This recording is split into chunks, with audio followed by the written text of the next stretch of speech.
Gunsmoke, brought to you by Chesterfield, America's most popular two-way cigarette. What a pair. Chesterfield King Size at the new low price. Chesterfield Regular. Around Dodge City and in the territory on West, there's just one way to handle the killers and the spoilers, and that's with a U.S. Marshal and the smell of gun smoke.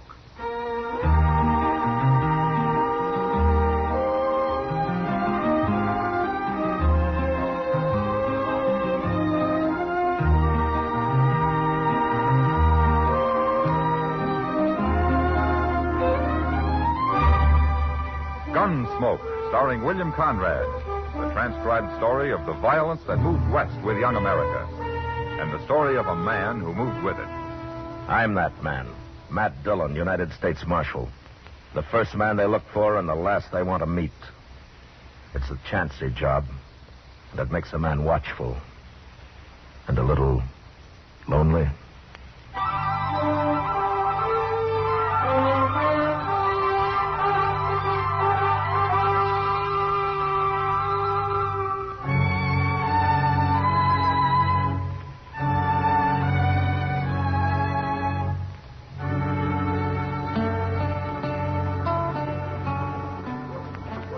Mr. Dillon, I wonder what Dodge would be like if there wasn't always a crowd moving up and down Front Street. Oh? Just look at them. Everybody going somewheres. Well, there are a lot of them that aren't going anywhere at all, Chester. Just drifting. Yes, sir, I guess you're right at that, Mr. Dillon. I know when I first come to Dodge, I sure didn't have nothing in mind. Leastwise, working for a U.S. Marshal like you. Oh, you must have had some reason to come here, Chester. Well, backwards-like reason, maybe. Huh? What do you mean? Well, it's like it wasn't to come here as much as it was to leave there. What? I say it's like it wasn't to come here as much as it was to leave there. Oh, you mean Texas? Yes, sir. Oh. Why? Mr. Dillon, Texas is mostly populated by my family.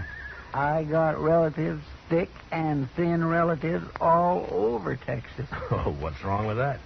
Why, it's like having somebody looking over your shoulder all the while to make man spooky. Well, sir, I choose to do my sinning where nobody don't know me. Hello, Matt and Chester. How are you, Doc? Where you headed for, Doc? No place, Matt. I'm just walking around. Now, you see, Chester? See what I mean? Yes, sir. Well, now, what's the matter with just walking around? Does a man have to be going someplace every minute? Anyway, you're a fine pair to be criticizing people. Sitting here like a couple of fat, horny toads in the Now, sun. slow down, Doc. Slow down. You're burning up all your fuel. Well, who's this fella? Which one of you men's Doc Adams? I am? Come on, I got a job for you. Oh, is that so? But you don't look very sick, mister. It ain't me, it's a man in camp. Camp? A couple of miles up the Arkansas. We're holding a trail herd there. What part of Texas you from, mister? We got 3,000 head of San Saba Longhorn.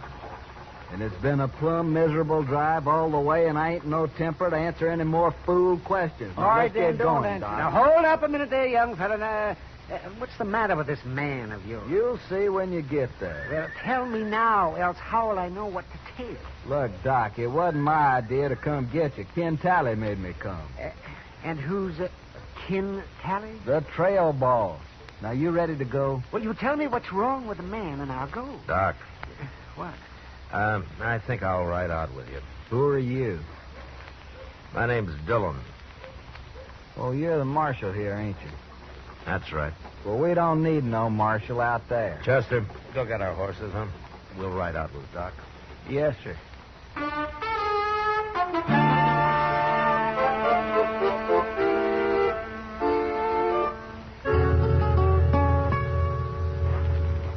I brought the doc, Ken. How many doctors they got in Dodge anyway, Choke? That's the doc there. Well, who these other two? My name's Matt Dillon, Sally. And this is Chester Proudfoot. How do you do, Mr. Teller? Dillon, huh? Well, I didn't send for you, Marshal. Yeah, I know you didn't. And what are you doing here? That's a sick man lying in the blanket over there by the fire? You can get mounted and ride right back to Dodge, all three of you. We don't need Doc no more. Oh, no, you don't, mister. If that man's sick, I'm going to take a look at him. It's all right, Doc. Forget him. Come on, Doc.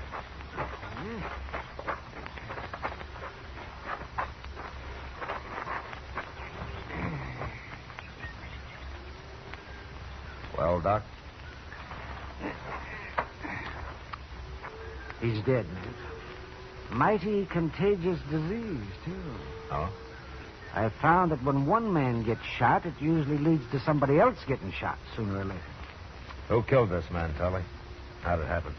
I don't figure it's none of your business, Marshal, but since you're so nosy, I'll tell you. He shot himself. That's a lie. He couldn't have shot himself. Why not, Doc? Because he was shot in the back. That's right. Uh-huh. You gonna tell me who did it, Tully? No, Marshal. I ain't gonna tell you nothing. Tully, your man Choate here told us that you've had a hard drive up from the San Saba. Hard. We fought Indians and thieving Kansas jayhawkers in bad weather and stampedes the whole way, Marshal. But we're still ready to fight Dodge City if we have to. Well, you've been through a lot, Tully, and I know how edgy it's made you. All of you. But this man's been murdered, and I gotta have the murderer. His name's Bud Cowan. Whose name? Him. There. Who killed Bud Cowan? It's no use, Marshal. I got 18 Texas Cowboys here. Well, 17, and there ain't a one of them that'll talk. Look, Tully, you're a responsible man, or you wouldn't be trail boss. Now, you know what the law means. You know what it's for. Kansas law ain't for Texans, Marshal. We'll fight our own snakes. I'm not a Kansas marshal. I'm a United States marshal, but the law's the same. It don't matter. No Texan's going to get hung in Kansas, leastwise not as long as I'm around. And there ain't a thing you can do about it, Marshal. Yes, there is. Like what? Your men are kind of hankering to buck the tiger in Dodge, aren't they? Folks say, for 3 months, they ain't talked to nothing else. So if they don't get the Dodge, they're going to be mighty unhappy, and maybe one or two of them will decide to talk. Marshal, how are you going to keep 17 juiced-up Texas Cowboys out of Dodge? They'll ride right over you. No, I can't keep them out, Tully, but I can fix it so there won't be anything for them when they get there. What do you mean? I'll close Front Street, every saloon, every gambling table, every store. I'll close them up tight. You do that? And if you knew me well enough, you wouldn't ask. Come on, Doc. Chester. You think it over, Tully.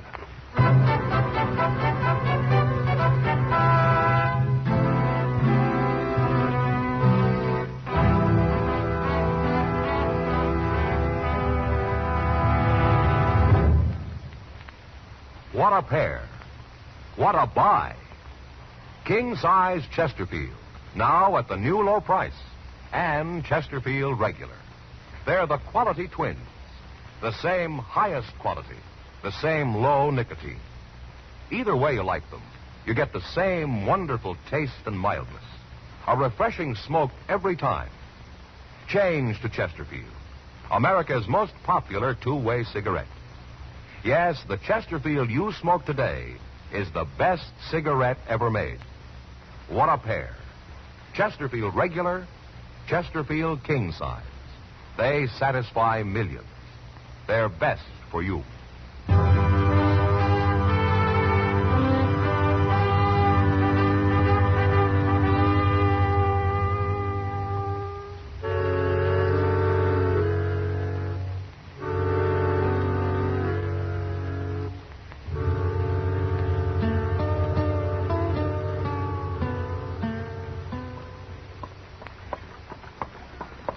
It sure didn't take long for the word to get around, did it, Mr. Dillon? Ken Tully followed us to town yesterday, Chester. He's smart enough to know how the businessmen would react. You mean he come in here and told them all about it? Yeah, of course he did. Oh, hello, Marshal. Hello, John. Well, here's the Dodge house, Chester. You better wait out here. Okay, sir. Mr. Green said they'd be waiting for you right in the lobby. Yeah.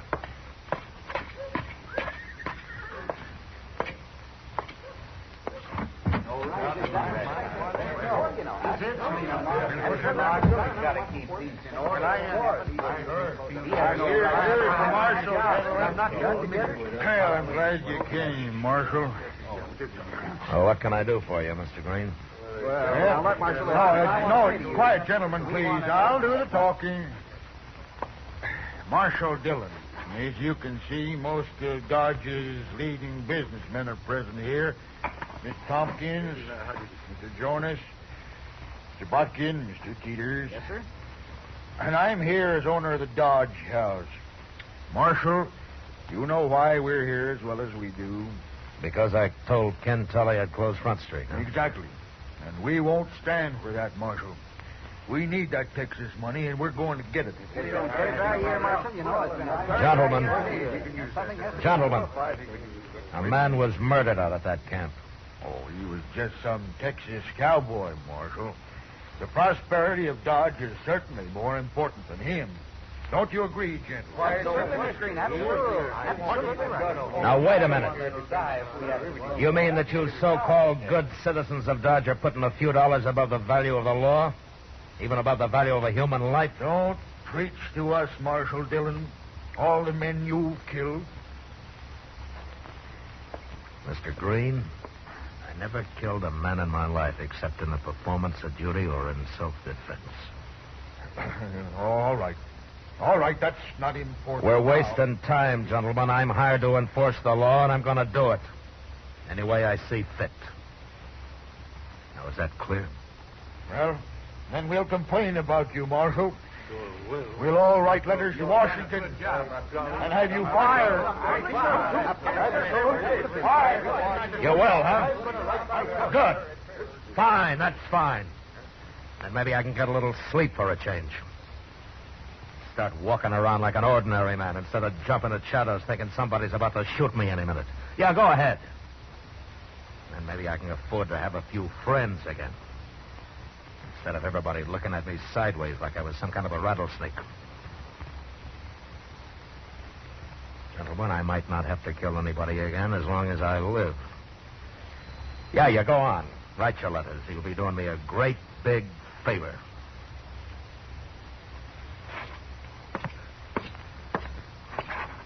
Oh. And just one more thing. There's just about enough money in this job of mine to pay for my ammunition. But I'm still going to close up Front Street.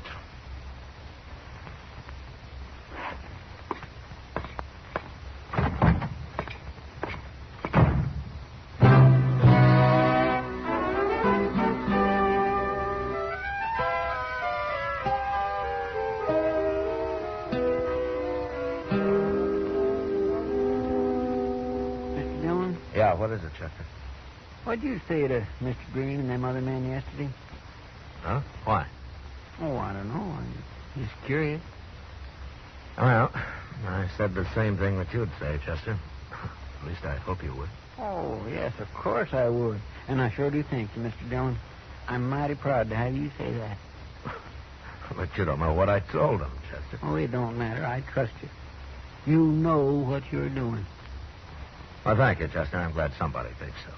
Well, of course, I've seen you make mistakes sometime. Well, I mean, nobody ain't perfect much. It's a simple thing for anybody. Why don't you go on to the depot and pick up the mail, Chester? Huh? Yes, sir, by only that's right. Santa Fe just come in over an hour ago. Good morning, Marshal. Well, can tell it.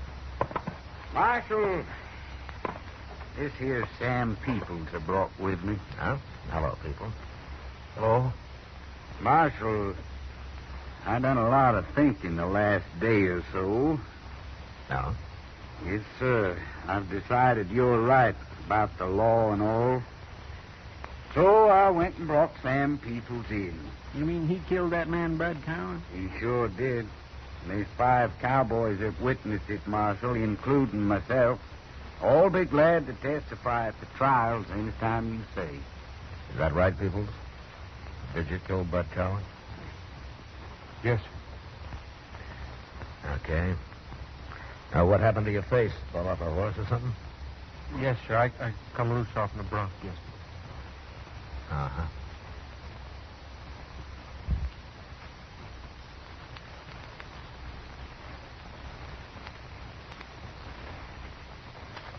Okay, lock him up, Chester. All right, sir. Everything all right now, Marshal? Well, I'll let you answer that, Tally. No hard feelings on my side. Just don't let him get away now. One murder is all I can produce for you. See you later, Marshal. Well, come on, people. The cells is out back here. Wait a minute, Chester. Yes, sir. Bring him back here, huh? Yes, sir. Come on, people. Peoples, tell me something. Are you a Texan? No, sir, I ain't, Marshal. And what are you doing with that San Saba outfit? I run into them when they was bringing their cattle across the Cimarron, sir. They hired me on just for grub, and I wanted to get to Dodge real bad. Yeah, I see. That bronc you fell off of yesterday, did he tromp on your face? Yes, sir. Well, sort of. Mm-hmm. I'd sure like to see that horse. You would? Yeah. Be kind of interesting to see a horse that's got hooves like a man's fist. Yes, sir. There's not much you can do about this, is it? No, sir. They're all going to swear I done it. Do you know who did? No, sir, I don't. I was out riding herd when it happened. And none of them fellers ever talked to me much, anyways. Well, you're in a tough spot. Yes, sir. Unless I can find out who did kill Bud Cowan, you're going to have to stand trial. But I'll do what I can for you, if that happens. Thank you, Marshal. But I don't guess there's much anybody can do. All them fellers testifying. Well, we'll see. Go get him something to eat, will you, Chester? Yes, sir. I'll be out on the street. Ken Tully's men are going to be feeling free to do about anything from now on.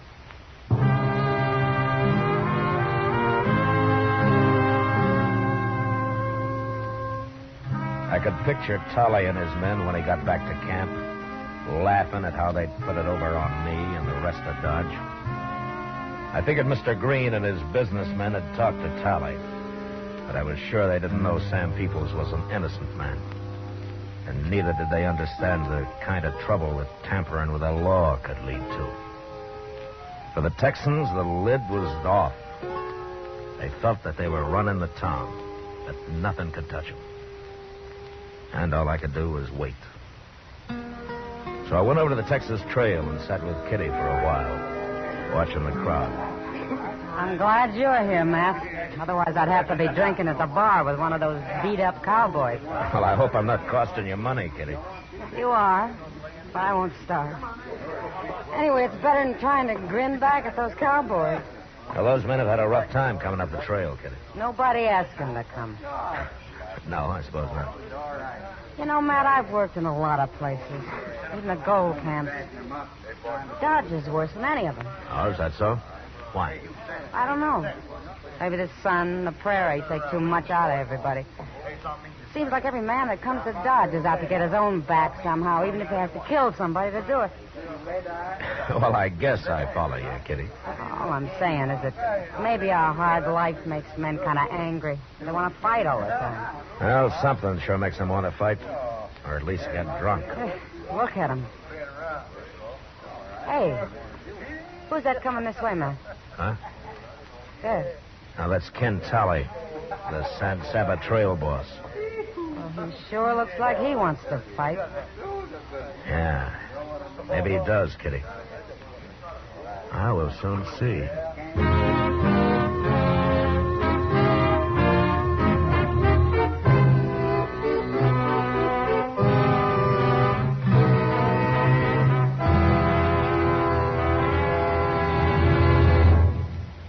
We will return for the last act of Gunsmoke in just a moment. Tomorrow afternoon, almost 100,000 cheering people will pack Cleveland's Municipal Stadium for that great annual baseball classic, the All-Star Game. I guess there isn't a fan in the country who wouldn't like to be there. And you folks who are going will notice towering above center field, the mammoth Chesterfield scoreboard. Now, if you visited the American League dugout tomorrow, you'd want to say hello to the Yankees' famous catcher, Yogi Berra. He's a Chesterfield smoker. Has been for 7 years. And as he puts it, they're mild and they taste great. Yogi likes the regular size. Across the field in the National League dugout, there's another man you'd want to meet. The fabulous Stan the Man Musial of the St. Louis Cards. It's Stan's 11th All-Star game in his 11th year with Chesterfield. Now, he likes a long smoke, so he buys Chesterfield king size. What a pair they are. Musial and Berra. And what a pair these are. Chesterfield king size at the new low price and Chesterfield regular. It's America's most popular two-way cigarette. Try Chesterfields yourself. They satisfy millions. They're best for you.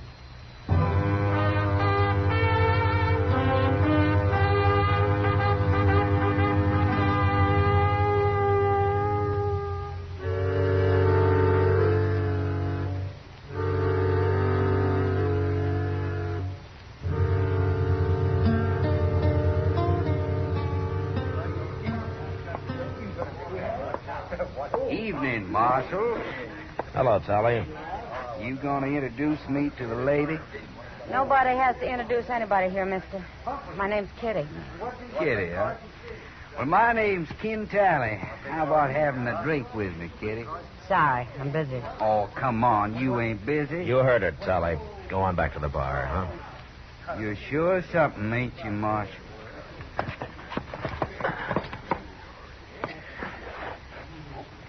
Why don't you get going? Okay. Okay, I'll go. Sure I will. Is he crazy or just drunk? I don't know, Kitty. Anyway, I'll bet he gets into trouble before the night's out. Well, if he does, there's plenty of room in jail for him. I take it you've already got a grudge against him. Yeah, I sure have. But it's not on my account. Huh? Whose? An innocent little fella called Sam Peoples. Sam Peoples? Yeah. Hey, wait a minute. Like a fight starting. Yeah. You stay here, Kitty. I'll be on the floor in a minute. All right, hold it there. Hold it. What's the trouble, Marshal? You and this man settle your differences some other way, Choke. I won't have any gunplay here. Gunplay? Well, we wasn't fighting, Marshal. Was we, Jim? No, we was just haranguing each other, so. Me and Jim always talk like that, Marshal. Don't we, man? Why, looky there, Marshal. Ken Tally's running off with the gal. Get in. Let's go outside and look at the moon. Sure. Rat! And I'll rub the rest of this bottle around in your face when you get up. All right, get out of the way, Kitty. Gladly, Matt.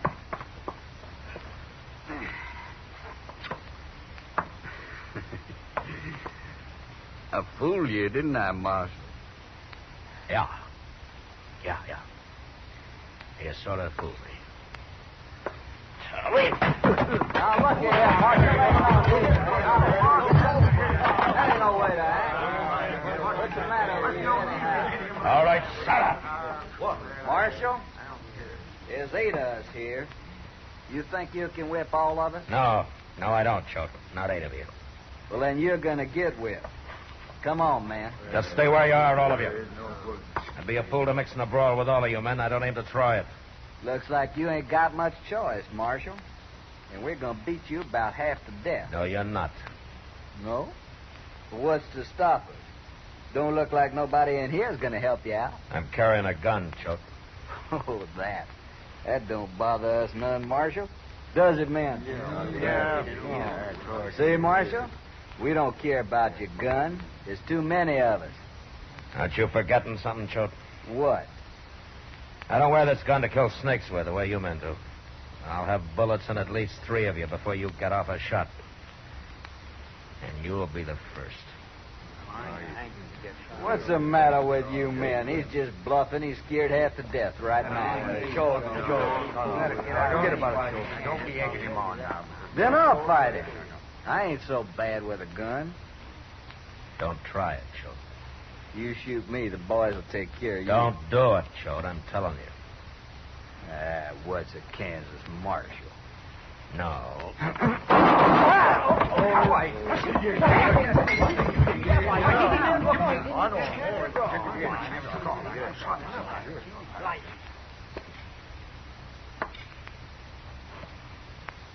Well, who's next? Any more of you men want to die in this place? All right, then get out of here and get on back to camp. Move.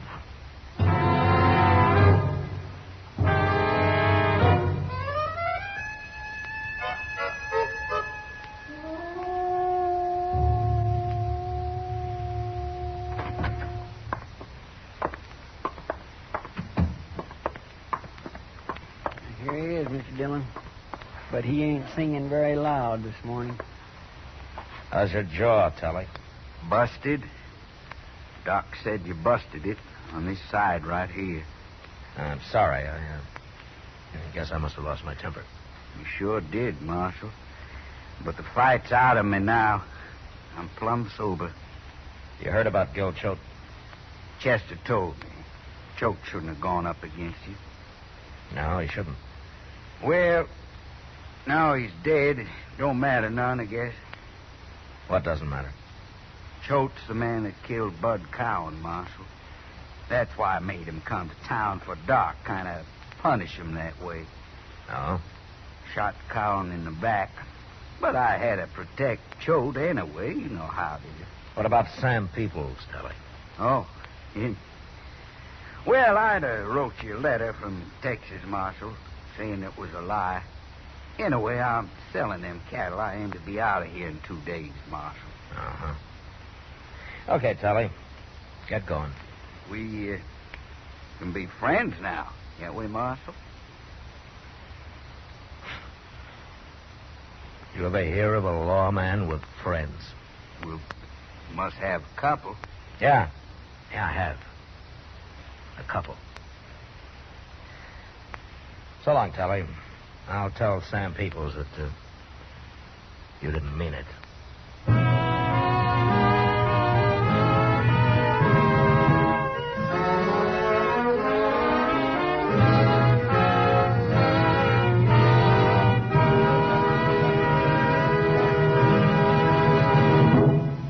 Here is our star, William Conrad. Thank you, George. You know, it's a wonderful cigarette we've been telling you about tonight. I mean, Chesterfield, of course. My cigarette. King size or regular, Chesterfields give you the taste and mildness you want every time you light up. So give them a try. They satisfy millions. You'll like them, too.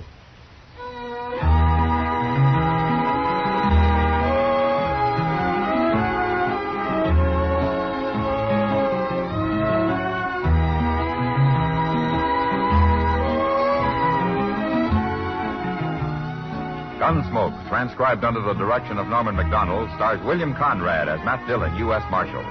Tonight's story was specially written for Gunsmoke by John Meston, with music composed and conducted by Rex Corey.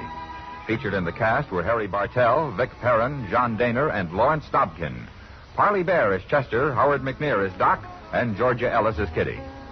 Join us again next week as Matt Dillon, U.S. Marshal, fights to bring law and order out of the wild violence of the West in Gunsmoke.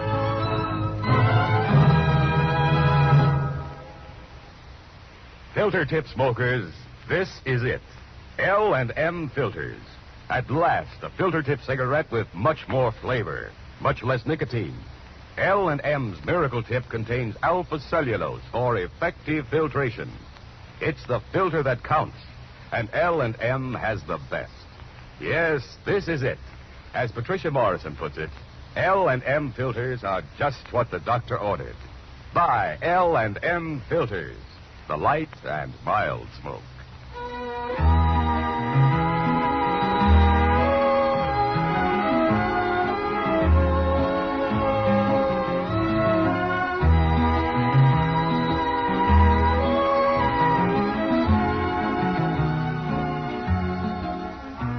Next week at this same time, Chesterfield will bring you another story of the Western frontier on Gunsmoke. This is the CBS Radio Network.